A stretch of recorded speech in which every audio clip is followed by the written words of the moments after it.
내 형제들아 무엇보다도 맹세하지 말지니 하늘로나 땅으로나 아무 다른 것으로도 맹세하지 말고 오직 너희가 그렇다고 생각하는 것은 그렇다 하고 아니라고 생각하는 것은 아니라 하여 정죄 받음을 면하라. 어릴 적에 친구들하고 놀잖아요. 저도 이제 어릴 때 초등학교 다니고 막 이럴 때, 그럴 때 친구들 사이에서 자기의 결백을 주장할 때 했던 말이 있어요. 이런 거죠. 하늘에 두고 내가 맹세해. 여러분 안 하셨나 몰라요. 저 어렸을 때 그런 말들을 여러 번 했던 기억이 나요. 왜냐면 내가 그냥 장담해가 아니라 내가 하늘에 두고 맹세한다니까. 이 얘기는 뭐예요? 난 그만큼 당당해. 거짓말 아니야. 나 이거 진짜야. 자기의 결백을 주장하고 강조하려고 그런 표현을 곧잘 썼던 기억이 나요. 어느 날 교회에서, 저도 이제 요만할 때, 우리 지호만 할 때부터 저도 신앙생활 했거든요. 신앙생활이라고 하니까 뭐 한다, 이상하네. 주일학교 다녔거든요. 그럴 때 친구들하고 같이 고만고만한 또래 아이들, 제 친구들하고 놀면서 그날도 아마 교회 안에서 그런 얘기 했던 것 같아요. 그 얘기를 주일학교 부장집사님이 들으셨네. 우리 호랑이 선생님이 계셨는데 진짜 학교 선생님이에요. 진짜 고등학교 선생님이셨는데 이 부장집사님이 딱 들으셨어요. 그러더니 이놈들 다 따라와. 혼이 났어요. 혼이. 왜 혼나는지도 모르고 혼났네. 근데 그런 기억이 나요. 하늘에 두고 맹세해, 뭐 하나님께 맹세, 이런 말 절대 하지 말라는 거예요. 다시는 하지 마라. 그때는 왜 하지 말라는지 사실 잘 몰랐어요. 아니 우리 간에는 야 내가 그냥 하는 말이 아니라 진짜 하나님 보고 계셔. 그러니 나 거짓말 아니야. 뭐 이러고 한 얘기인데 그런 말 하지 말라는 거예요. 그때는 그 이유를 몰랐는데 나중에 알았어요. 주님이 하셨다는 얘기예요. 그게. 마태복음 5장 33절부터 37절 같이 읽습니다. 시작. 또 옛사람에게 말한 바 헛 맹세를 하지 말고 내 맹세한 것을 주께 지키라 하였다는 것을 너희가 들었으나 나는 너희에게 이르노니 도무지 맹세하지 말지니 하늘로도 하지 말라 이는 하나님의 보좌임이요 땅으로도 하지 말라 이는 하나님의 발등상임이요 예루살렘으로도 하지 말라 이는 큰 임금의 성임이요 내 머리로도 하지 말라 이는 내가 한 터럭도 희고 검게 할 수 없음이라. 오직 너희 말은 옳다 옳다 아니라 아니라 하라. 이에서 지나는 것은 악으로부터 나느니라. 아멘. 아멘. 이게 무슨 말인가요? 율법에는 거짓 맹세하지 말라 이렇게 말했다는 거예요. 그리고 만일 너희가 맹세했다면 그 맹세는 반드시 지켜라 이렇게 말했는데 주님은 뭐라고 말씀하시냐? 나는 너에게 이르노니 너희는 도무지 맹세하지 말라. 아예 맹세 같은 거 하지도 말아라. 자체를 하지 말아라. 이렇게 하는 거죠. 하늘로도 하지 말아라. 왜요? 하늘은 하나님의 보좌이기 때문이다. 땅으로도 하지 마라. 내가 땅을 두고 맹세 이거 하지 마라. 왜? 땅은 하나님의 발등상이기 때문이다. 예루살렘을 두고 맹세한다. 이거 하지 마라. 왜? 예루살렘은 하나님의 성, 하나님의 큰 성이기 때문에 그렇다. 너희 머리로도 하지 마라. 이는 너희가 한 터럭도 희고 검게 할 수 있다. 저게 무슨 말이냐? 여러분 한 터럭이란 말 우리 안 쓰잖아요. 지금 저런 단어. 머리카락 한 가락도 내 마음대로 희게 하고 검은 머리 바꾸고 뭐 흰 머리 바꾸고 이거 못 하잖아요. 우리. 내가 할 수 있는 게 없다는 거예요. 그러니까 뭘 두고 맹세하고 이런 거 하지 마라 이런 얘기예요. 그럼 어떻게 되느냐? 다만 너희가 판단할 때 옳은 것은 옳다 해. 아닌 것은 아니라고 말해. 거기까지만 하지 더 나가지 마라 이 얘기예요. 지금 주님이 그렇게 말씀하셨거든요. 마태복음에서 산상수훈을 통해서. 그런데 오늘 읽었던 야고보서 5장 12절 이 말씀도 같은 맥락의 말씀이에요. 그런 의미에서 오늘 본문 다시 한번 읽죠. 시작. 내 형제들아 무엇보다도 맹세하지 말지니 하늘로나 땅으로나 아무 다른 것으로도 맹세하지 말고 아니라고 생각하는 것은 아니라 하여 정죄 받음을 면하라. 아멘. 아까 읽었던 마태복음 5장 있던 말씀 33절부터 37절에 있는 말씀이 응축된 말씀이죠. 그대로이죠. 예, 그대로 말씀. 그런데 여러분, 맹세라고 하는 건 일종의 약속입니다. 약속이에요. 어떤 약속이냐? 진실을 담보로 하는 약속이죠. 진실을.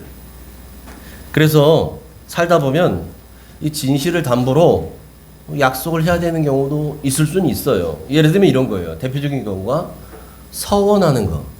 우리 성도님들 중에서도 아마 서원 기도해 보신 분이 계실지 모르겠어요. 서원 기도. 내가 무엇인가 간절한 소망이 있을 때 하나님께 내 소망을 이루어 주십시오. 이럴 때 서원 기도라는 것들을 하거든요. 하나님, 이 기도가 응답되면, 하나님 이것이 해결되면 제가 하나님을 위해 무엇을 하겠습니다. 이런 것들 기도하는 거 있잖아요. 그런 서원 기도. 혹시 여러분 중에서 또는 여러분이 직접 경험한 건 아니지만 간증 이런 걸 통해서라도 어릴 적에 부모님께서 내 의지와는 상관없이 나를 주의 종으로 서원해서 내가 목사가 되었다. 아마 그렇게 목사가 됐다는 분을 만나보거나 그런 이야기를 들어보신 분들이 아마 계실 거예요. 있을 거예요. 가령 우리 아들이 큰 병에 걸렸어. 아니면 막 큰 교통사고를 당했어. 막 생사를 넘나들여 우리 아이가. 그러니까 막 부모가 하나님 우리 아들 살려주세요. 우리 아들 살려주세요. 왜? 지금 하나님 걷어가실 것 같거든. 이 아들 살려주시면 내가 이 아들을 하나님께 주의 종으로 바치겠습니다. 뭐 이렇게 기도하는 거 있잖아요. 간증 같은 거 들어보면 그런 얘기 많이 하시잖아요. 그래서 자기가 내 의지와 상관없이 목사 됐습니다. 이런 분들 가끔 나오는 거 저도 본 적이 있는데. 여러분, 물론 하나님께서 주의 종을 부르시는 방법은 굉장히 다양해요. 여러 가지 루트를 통해서 여러 가지 다양한 방법으로 때로는 우리가 생각지도 못한 방법으로 주의 종을 부르십니다. 그런데 문제는요, 그렇게 해서 목사가 된 분들 중에서도 목회를 그만두는 분들이 있다는 거예요. 여러분, 하나님하고 한 약속이잖아요. 근데 그만두는 분이 있어요? 물론 다 그런 건 아니지만 그렇게 해서 목회를 그만두는 분 중에 걔 중에는 이런 거죠. 여러분, 목회가 쉽다면 누구나 할 수 있죠. 그 길이 넓은 길이라면 누구나 갈 수 있죠. 근데 그렇지가 않거든요. 좁은 길이거든요, 목회도. 이게 사람의 재주라는 게 아니거든요. 돈으로 할 수 있는 것도 아니고요. 사람의 능력으로 사람들 모이면 다 되는 것도 아니거든요, 목회가. 이게 성령님이 하셔야 돼요. 그래서 목회는 무릎으로 해야 된다는 거거든요. 기도 아니면 방법이 없는 거예요. 그런데 여러분, 그렇게 하다가도 아무리 금식을 하고 철야를 하고 난리를 쳐도 목회가 안 돼요. 그래서 목회가 힘들어졌어요. 그런 분 중에 어떤 분들은요, 자신이 목회를 시작했던 동기가 나중에는 내가 목회를 포기해야 될 명분으로 바뀌는 사람들도 있다는 얘기예요. 무슨 말입니까? 이런 거죠. 아니, 하나님, 말이야 바른 말이지 제가 목회를 하겠다고 해서 한 게 아니잖아요. 우리 아버지가, 우리 어머니가 나를 그냥 목사 삼아서 하겠다고 해서 그냥 그렇게 된 거잖아요. 하나님, 나는 내 부모님 서원의 피해자입니다. 피해자. 여러분, 내가 주의 종이 돼야 될 그 시작했던 동기가 목회가 어려워지면 나중에는 목회를 포기할 명분으로 바뀌어버린다는 얘기예요. 그럴 수도 있다는 거예요. 여러분, 자, 그럼 제가 질문을 드릴게요. 그렇다면 하나님께 서원을 했는데 그 서원한 것이 잘못된 서원이라는 것을 깨닫게 된다면 여러분 어떻게 해야 될까요?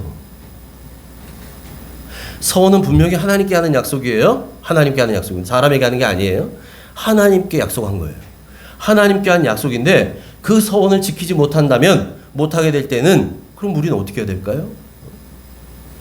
또 내가 서원하는 경우도 있고, 아까 제가 예를 든 것처럼 나는 어렸고 나는 뭐 정신은 없었는데 우리 부모님이 나를 대신해서 서운한 경우도 이런 경우도 있을 수 있잖아요.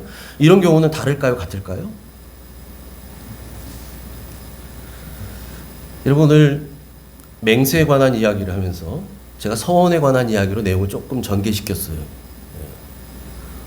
왜냐면 우리는 얼마든지 약속이라고 하는 것들을 뭐 쉽게도 하고 때로는 신중하기도 하지만 여러분 지키지도 못할 약속 하지 말아야지요. 친구들 사이에도.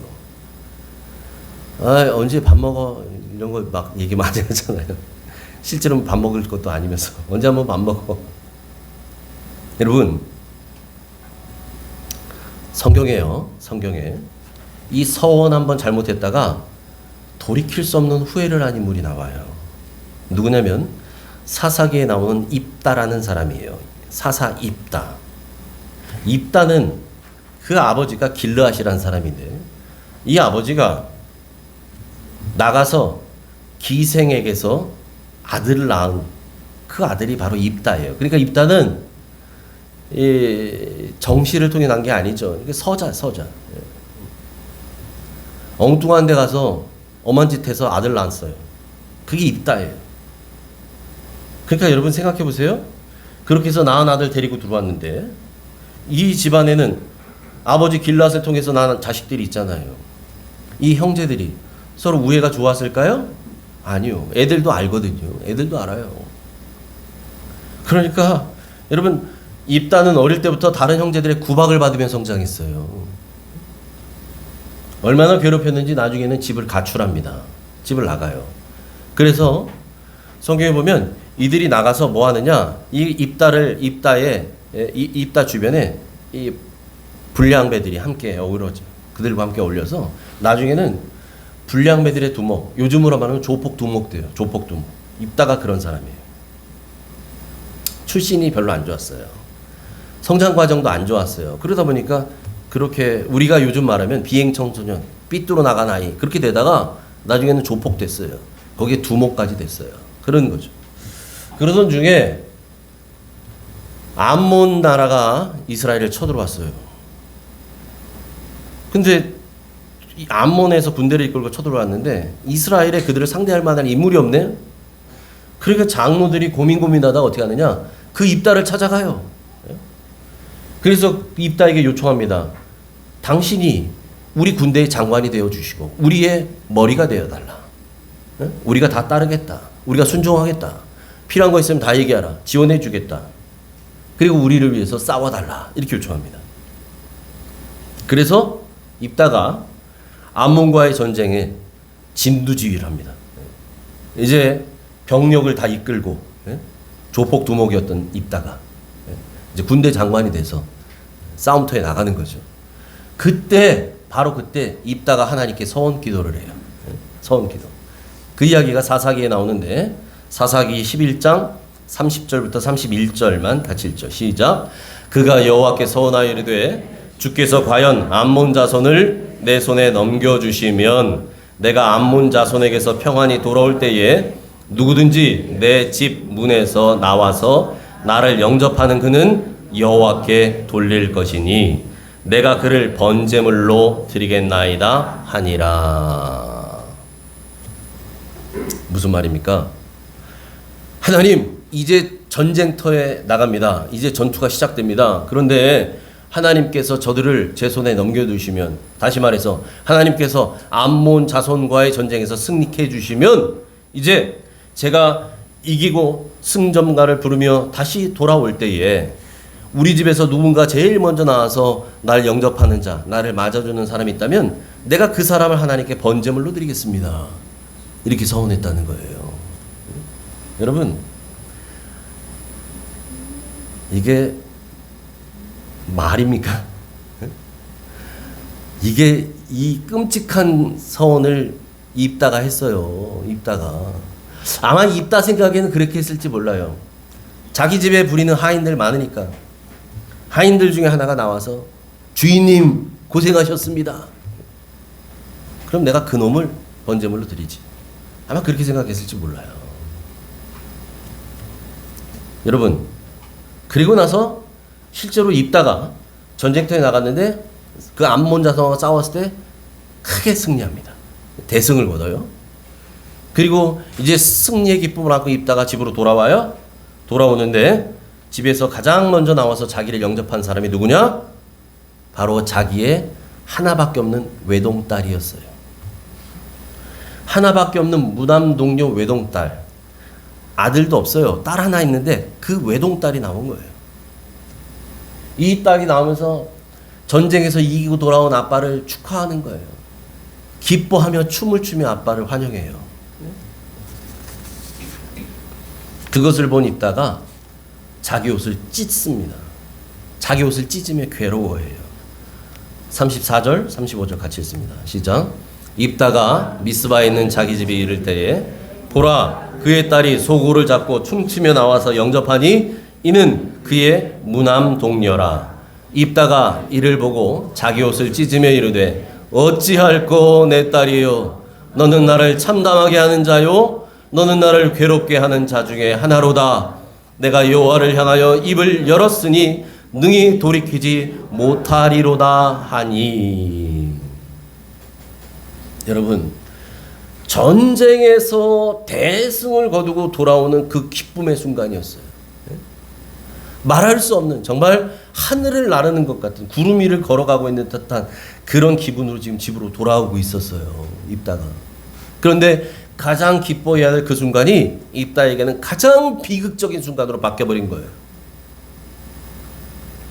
하나님께 서원했는데, 누구든지 제일 먼저 나온 사람 하나님께 번제물로 바치겠습니다라고 서원했는데, 세상에 그 많은 사람 중에 그 많은 하인들이 있었는데 제일 먼저 달려 나온 게 하나밖에 없는 외동딸, 무남동녀 외동딸, 그 딸이 나왔네요. 이제 그 딸을 하나님께 번제로 바쳐야 되잖아요. 그러니 이제 하늘이 무너지는 거죠. 하늘이 무너져요. 그러니까 이 아버지가 자기 옷을 찢습니다. 어찌할꼬 에? 내 딸이야, 너는 나를 참담하게 하는구나. 넌 나를 괴롭게 하는구나. 여러분, 그래서 이 뒤에 어떤 내용들이 전개되냐면 입다가 딸을 불러서 그 얘기를 합니다. 딸아, 사실은 아빠가 전쟁 시도에 나갈 때 하나님께 이렇게 서원했다. 그런데 그 대상이 너가 됐다. 어떻게 하면 좋겠냐. 이 착한 딸은 아빠가 하나님께 이렇게 서원했다면 서원대로 하나님께 번제로 저를 드리세요. 바치세요. 여러분, 그 마음이 오죽했겠어요? 살아있는 딸을 죽여서 하나님께 바친다고요?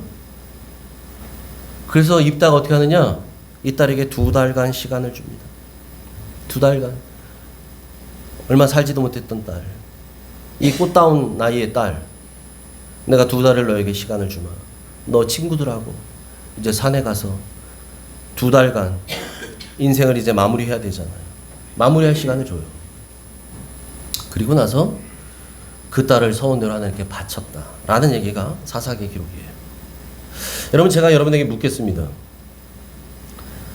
입다가 그렇게 하나님께 했던 서원을 이행한 것, 그래서 자기 딸을 바친 것, 이게 잘한 걸까요? 못한 걸까요?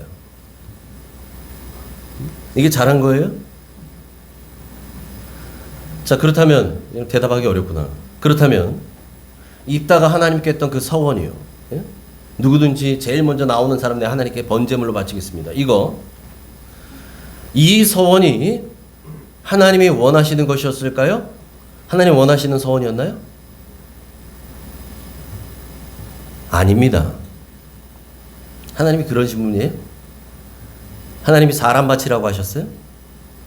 여러분, 창세기 20장, 21장, 22장에 그 아브라함에게 이삭을 바치라고 했던 건 진짜 죽이라는 얘기가 아니었어요.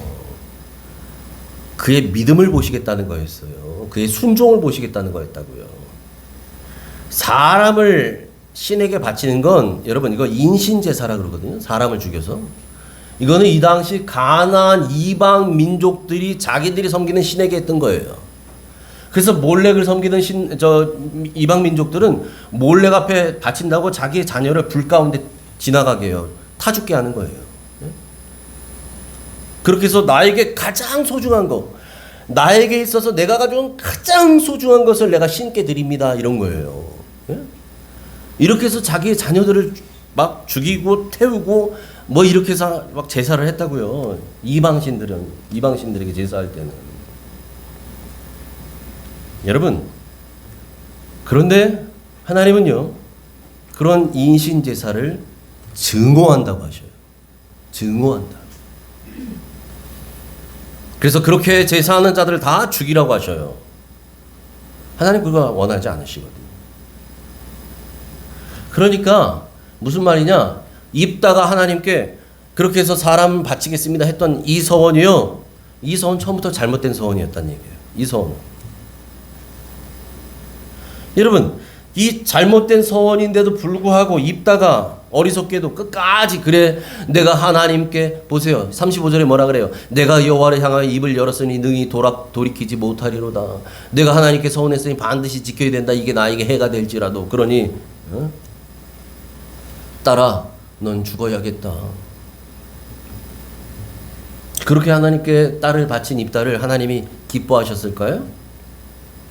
성경은 여기에 대해서 더 이상 설명하지 않지만 우리가 하나님을 알지만 하나님은 그런 걸 기뻐하시는 하나님이 아니십니다. 자, 그럼 여러분, 저런 상황에서 입다는 어떻게 써야 옳았을까요? 제가 아까 말씀드렸잖아요. 하나님께 우리가 약속도 하고 맹세도 하고 서원도 해요. 근데 그게 잘못되었을 때는 어떻게 할 거냐고요. 그때는 막 혈기에 감정이 막 뛰어서, 요즘은 뭐 그런 거 별로 없지만 예전에 막 부흥회 같은 거 하면서 특히 부흥 강사 목사님들 모실 때 보면 교회 건축을 해야 된다 그러면 건축 헌금에 관련해서 말씀을 잘 하시고 동료를 잘 하시는 목사님들 모시고 뭐 그런 적이 있었다고들 해요. 그런 마음이 막 뭉글뭉글해진 성도들이 막 감정에 의해서 말이죠. 자기도 되지 못할 약속 막 합니다. 5천만 원 합니다. 1억 합니다. 집에 돌아가서 정신 차리니까 내가 왜 그렇게 했나? 내가 이거 할 수 있는 건가? 우리 집을 담보로 대출을 받아도 그게 안 되는데. 여러분, 내가 하나님께 서원을 했는데 이 서원한 것이 잘못되었다는 것을 깨달았어요. 그럼 어떻게 할까요? 엎질러진 물이니까 어떻게든 해야 될까요? 과거에는 그런 얘기 많이 들었잖아요. 그러니 하나님께 한 번 한 약속은 무슨 달러 빚을 져서라도 해라. 막 이런 얘기들. 그래서 또 그런 걸 또 간증하는 분들 있잖아요. 그렇게 해서 막 했더니 하나님께서 또 엄청난 복을 주셔서 내가 막 이렇게 됐습니다. 이런 간증하는 분들 가끔 있었어요. 그러면 그렇게 못한 사람은 야, 나는 하나님께 믿음이 없었구나. 아니야. 그래? 나도 해봐. 나도 빚 한번 져봐. 나도 담보대출 받아갖고 헌금 한번 해봐. 그럼 하나님께서 집 주실지 모르잖아. 응? 여러분, 이게 과연 맞을까요? 하나님 앞에 잘못된 서원했다는 것을 깨닫게 된다면 여러분, 즉시 회개하시기 바랍니다. 회개해야 돼요. 여러분, 입다만이 아니에요. 우리도 마찬가지예요. 저도 여러분도 마찬가지라고요. 내가 하나님께 서원했는데 내가 하나님께 서원했던 것이 잘못됐다는 걸 깨달았다. 그럼 어떻게 해야 돼요? 하나님 앞에 철저하게 회개하셔야 돼요. 철저하게. 서원이 잘못됐다는 것을 알면서도 끝까지 내가 지키겠다고 이루겠다고 잘못된 서원을 이루려고 잘못된 방법을 통해서 잘못된 헌신을 한다. 이거 하나님 기뻐하시지 않으셔요. 그건 어리석은 짓입니다. 나 대신 부모님이 했던 서원도 마찬가지예요. 그러니까 저도 주변에 그런 사람 여러 봤어요. 그렇게 해서 신학했다가 신학을 나중에 신학을 마치긴 했어요. 근데 전도사로 하다가 이제는 다 접고 직장 생활하고 있고 목사 한 수 받고 하다가 이제 다 내려놓고 그냥 다른 일 하고 계시고. 여러분, 부모님이 했던 서원도 마찬가지예요. 이거 아니면 난 죽는구나. 난 천벌받아 죽는구나. 하나님께서요, 너 한번 약속했지? 너 이놈, 너 그거 반드시 지켜야 돼. 안 그러면 너 내가 천벌 내릴 거야. 이러신 분이 아니거든요. 여러분, 그걸 생각해 보면요, 우리에게 회개할 수 있다는 것, 얼마나 큰 복인지 모릅니다. 여러분, 회개할 수 있으면 이게 가장 큰 복 중의 복이에요.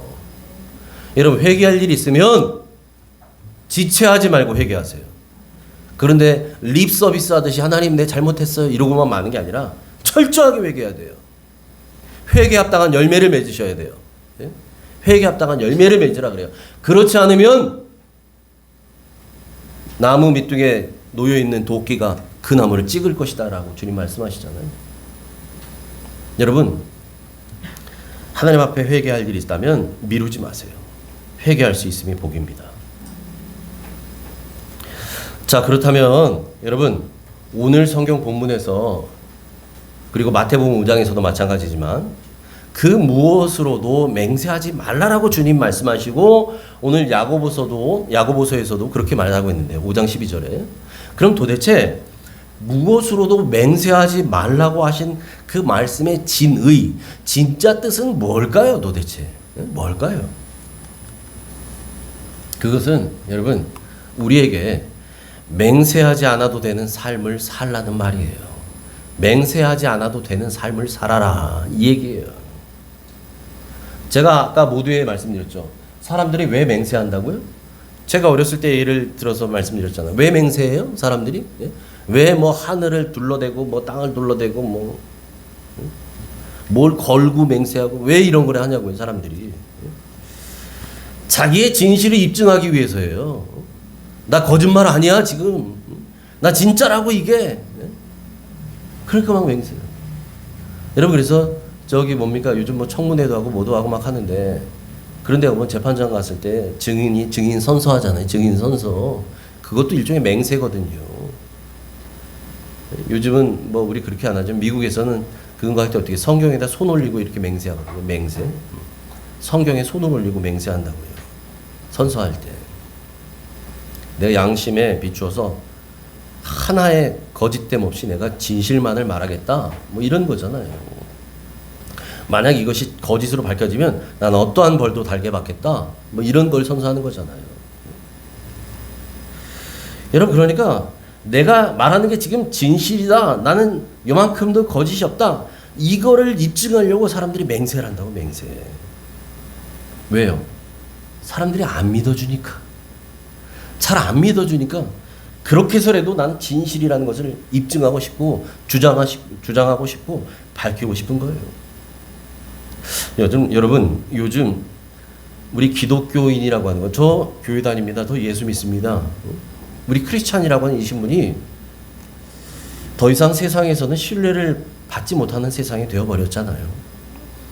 과거에는 저 어렸을 적만 해도 교회에 우리 장로님들, 권사님들, 만수 집사님들, 이런 분들, 제가 교회 무슨 교회 장로입니다. 무슨 교회 권사입니다. 이러면 아하, 이분이라면 그러면 그분 거기 장로님이세요? 거기 권사님이셨군요. 그러면 제가 됐습니다. 제가 믿을게요. 뭐 이런 게 통용이 됐거든요. 그래서 직분이 곧 신뢰의 상징처럼 여겨지던 때가 있었어요. 그래서 교회 장로님의 말이라면, 안수 집사님의 말이라면 그렇다면 믿을 수 있지. 이게 마치 보증수표처럼 여겨지던 때도 있었는데 요즘 그런가요? 요즘 안 그렇잖아요. 요즘 안 그래요. 오히려 안타깝게도 저 뭐 장로입니다. 뭐입니다.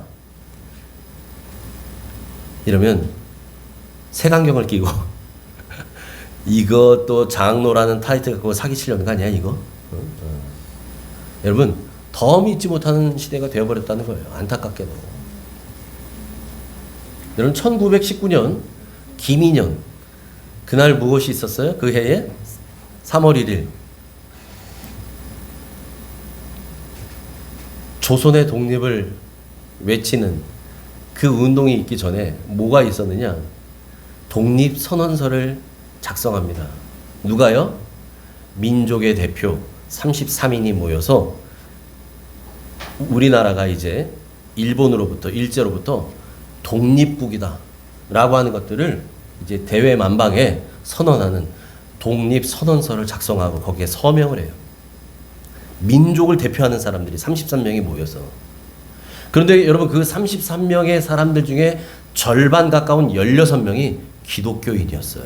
크리스찬이었어요. 이 당시에 기독교인의 숫자가 얼마나 됐냐? 전 국민의 2%가 채 안 됐어요. 2%가. 그러니까 여러분 100명이 모여 있잖아요. 100명이 모여 있으면 겨우 한두 명이 기독교인이에요. 나머지는 다 아니에요. 뭐 불교, 유교 다 이런 건데. 예? 그러던 시대라고. 그런 시대. 그거 몇 명 되지 않는 그 기독교인들 중에서 민족을 대표하는 33인에 들어가는 절반에 가까운 16명이 크리스찬이었다. 여러분 이건 대단한 의미가 있는 거예요. 대단한 의미 있어요. 어떻게 이런 일이 있었을까요? 기독교인이라면 이 당시는 신뢰할 수 있었던 거예요. 아하, 그분 기독교인이었군요. 그렇다면 그런 분이라면 이게 가능했다는 거예요. 기독교인들의 살아가는 모습이 세상 사람들하고 달랐기 때문이에요. 이 당시. 말과 행동이 일치했습니다. 예? 말 따로 행동 따로가 아니에요. 거짓말 남발하고 공수표 남발하던 때가 아니에요. 말한 것은 반드시 지키고. 그래서 신앙과 삶이 같았던. 그래서 모든 면에서 믿지 않는 사람들에게도 본이 되는 사람들. 그런 사람들이 당시에 크리스찬이었다는 거예요. 그랬기 때문에 여러분 이 당시에 이런 사람들의 이 삶의 모습을 통해서 훗날 조선 땅에 그리고 대한민국에 엄청난 영적 부흥이 일어나게 된 줄 믿습니다. 여러분 그렇다면 요즘 세상이 바라보는 우리 기독교인들에 대한 이미지는 어떤가요? 여러분 우리 지금 삼복더위라 잠깐 한 3주 정도 지금 쉬고 있는데 여러분 우리 전도팀이 매주 우리 모여서 여기서 1시간 반 중보기도 하고 나가서 전도합니다. 여러분 전도하는데 여러분 이제 날이 좀 풀리면 이제 다시 이 공원에서도 노방전도 할 거예요. 노방전도 하다 보면 영화 그 밀양이라는 거 있잖아요. 전도연 씨가 주연으로 나왔던 영화 밀양. 아마 많은 분들이 보셨을 텐데 이 전도연 씨가 감옥에서 딱 나오잖아요. 형기를 마치고 나오잖아요. 근데 그 앞에 교회에서 나와서 막 찬양을 부르는 그런 사람들이 있고 뭐 그랬던 장면이 있어요. 그때 이 전도연 씨가 그 자기를 향해서 뭐 예수 믿으세요 뭐 했던 사람 거기서 영화에서는 전도사로 나왔는지 누군지 뭐 기억이 안 나지만 그 사람에게 뭐라고 얘기해요? 너나 잘하세요. 너나 잘 믿으세요. 그런 대사가 있잖아요. 여러분 요즘 세상이 기독교를 향해서 우리 그리스도인들을 향해서 하는 대사가 딱 그런 거예요. 너나 잘 믿으세요. 너나 제대로 믿으세요. 여러분 이게 세상이 교회를 바라보는 그리고 우리에게 반응하는 그런 태도를 하는 거예요. 여러분 이거 세상의 잘못이 아니에요. 여러분 세상이 잘못돼서 그런 얘기 반응해요? 아니에요. 왜 이렇게 변했는가? 왜 이런 문제가 생겼는가? 예수 믿는 저와 여러분 우리의 잘못 때문입니다. 우리 잘못 때문이에요. 우리가 예수 믿는다고 말은 하면서 예수 믿는 사람답게 살지 않았기 때문이에요. 너희는 세상의 빛과 소금이란 말을 알고 있으면서도 교회에서는 빛인 것처럼 사는데, 교회에서는 마치 내가 세상의 소금인 것처럼 하는데, 정작 저 문 나가면, 정작 우리가 빛이 돼야 되고 소금이 돼야 되는 저 문 나가면 그렇게 안 살기 때문이에요. 여러분, 우리는 우리 안에 예수님을 모시고 사는 사람인데도 예수님이 죽으신 분이 아닌데, 여러분, 조화에는 향기가 없어요. 그런데 생화에는 향기가 있습니다. 예수를 모시고 산다고 하면서도 예수 향기가 나지 않는 거예요. 조화 같은 인생을 사는 거예요. 그렇기 때문이에요. 하나님의 일이 땅에 떨어져서 죽지 아니하면 거기에서 생명이 날 수 없는데 우리는 죽지 않았기 때문이에요. 여러분, 앞으로 우리는 그래서 예수 믿는 사람답게 살기를 소망합니다. 아멘. 예수 믿는 사람답게 사셔야 돼요. 말로는 나 저 교회 다녀요. 종교가 뭡니까? 기독교예요. 이러지 마시고 우리의 삶이 예수 믿는 사람다워야 돼요. 그랬을 때 다른 사람들이 그래서 우리 과장님이 그래서 달랐구나. 그래서 우리 사장님이 달랐구나. 여러분, 이런 말 듣는 여러분 되시길 축복합니다. 여러분, 우리는 교회의 빛과 소금 아닙니다. 너희는 세상의 빛과 소금이에요. 세상의 빛과 소금의 역할 잘 감당하시기 바랍니다. 살아계신 예수님을 모시고 사는 사람들이잖아요. 그렇다면 당연히 예수님의 향기가 나는 것이 맞습니다. 여러분, 향기는요 감출 수 없어요. 향기는 가만히 있어도 나는 거예요. 우리 중에 한 분이 짙은 향수를 뿌리고 오늘 왔다고 생각해 보세요. 그분 가만히만 있어도 향기는 퍼져요. 그 향은 퍼져요. 여러분, 우리 안에 정말 살아계신 예수님을 모시고 산다면 예수의 향기가 풍겨지는 것이 맞습니다. 우리는 한 알의 밀이에요. 우리 주님 말씀하신 것처럼 밀이 떨어져서 그 밀이 죽어야 돼요. 땅 속에서. 그래야 거기서 생명이 나요. 우리는 밀입니다. 우리가 떨어져서 죽기를 소망합니다. 어디에서 죽어야 돼요? 여러분, 가정에서 죽어야 돼요. 직장에서 죽어야 돼요. 학생들은 학교에서 죽어야 돼요. 여러분들이 모이는, 여러분들이 가는 그 공동체에서 여러분, 우리는 죽어야 돼요. 여러분이 있는 그곳에서 죽어서 내가 죽음으로 많은 영혼들을 구원하고 생명의 열매를 풍성히 맺어가기를 축복합니다. 그래서 우리 옥정 가족들은 맹세하지 않아도 되는 이런 삶을 살아가는 진짜 크리스찬으로 살아가기를 주님의 이름으로 축원합니다. 아멘. 하나님, 오늘도 말씀을 통해 깨닫게 하여 주시니 감사합니다. 우리 주님, 우리에게 맹세하지 말라고 하셨습니다. 무엇으로도 맹세하지 말아라.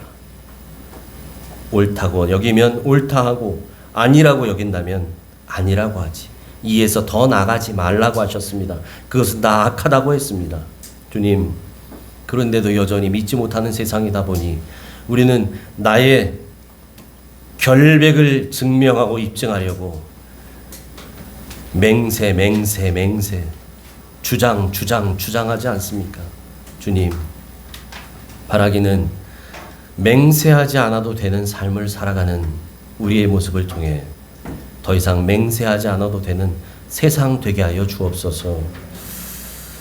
우리가 그 일에 순종하여 사는 사람들 되기를 원합니다.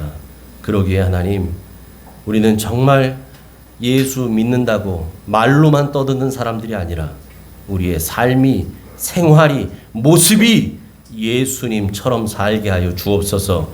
예수님 닮은 사람으로 살아가게 하여 주옵소서. 작은 예수로 살게 하여 주옵소서. 그러므로 세상의 빛과 소금으로 살아내길 원합니다. 예수님 모시고 살기에, 예수님 오늘도 살아계시기에, 내 안에 계시기에 우리 안에서 향기가 드러나길 원합니다. 한 알에 밀이 땅에 떨어져 죽지 아니하면 생명이 날 수 없다고 하셨는데, 주님 우리를 보내신 그곳에서, 가정에서, 직장에서, 일터에서, 삶의 현장에서, 사람들과의 모임 안에서